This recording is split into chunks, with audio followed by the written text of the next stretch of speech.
How to fix the issue with Lenovo keyboard not working. In this video, I will show you how can you easily fix the issue with keyboard on Lenovo laptop.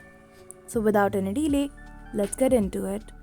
For that, firstly you need to right click on the start menu below. Then after you will see a long menu among which you need to choose the option of device manager. Once you click on it, device manager of your laptop will open in your device, and after that in the keyboard you need to choose the option of keyboard which is using currently in your device. Simply right click on it and then choose the option of uninstall.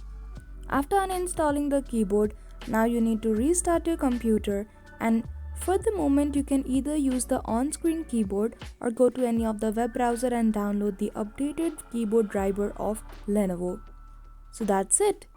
That is how easily you can fix the issue with keyboard not working on Lenovo laptop. So I hope you found this video helpful. If you did, don't forget to give it a thumbs up and subscribe to our channel for such tutorial. Thank you for watching till the end.